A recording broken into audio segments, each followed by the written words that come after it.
Hello, I am Charlotte from Browning Public Library, and I am participating in Stay Home Reading Rush, April 16th to 19th. One of the prompts is to read a book that takes place somewhere you would like to go on vacation. This is Forest World by Margarita Engel. It is a Newbery Honor winning author. It is a novel in verse, which means you get very short poems and sentences. And let's read the first few pages and find out what it's about. Family Disaster, Edvar. Miami, Florida, USA. I thought I was prepared for any emergency. Fires, floods, hurricanes, rogue gunmen, bombs, and worse. We've covered them all in scary student emergency training drills. We've shut down the school, painted our faces with fake blood, and practiced carrying one another to an imaginary helicopter, moaning and screaming with almost real fear as we pretended to survive crazy catastrophes. Nowhere in all that madness did I ever imagine being sent away by Mom to meet my long-lost dad in the remote forest where I was born, on an island no one in Miami ever mentions without sighs, smiles, curses, or tears. But travel laws have suddenly changed. The Cold War is over, and now it's a lot easier for divided half-island, half-mainland Cuban-American families to be reunited. Mom is so weirdly thrilled, it seems suspicious. From the moment she announced that she was sending me away to meet Dad, I could tell how relieved she felt to be getting a relaxing break from her wild child, the troublemaker, me. If she would listen, I would argue that it's not my fault a racing bicycle got in my way while I was playing a game on my phone and skateboarding at the same time. That's what games are for, entertainment, right?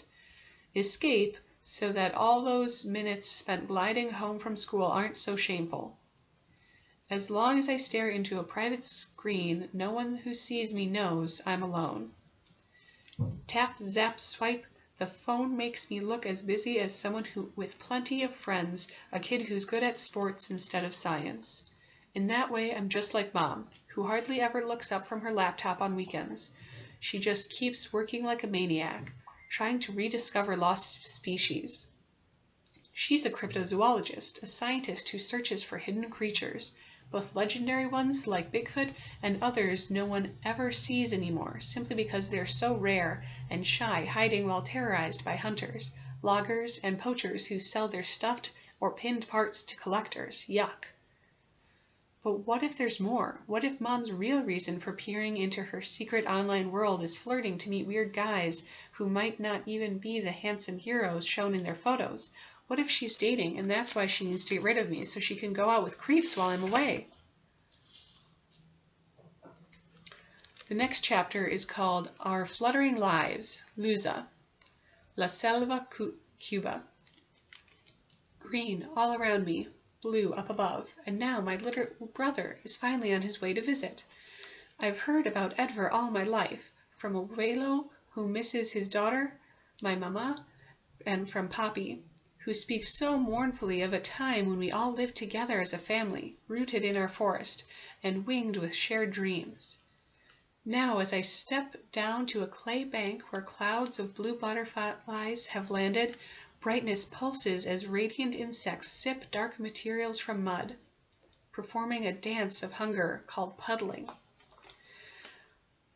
Las mariposas, the butterflies, remind me of miniature angels, skyborn, glowing, magical and natural at the same time.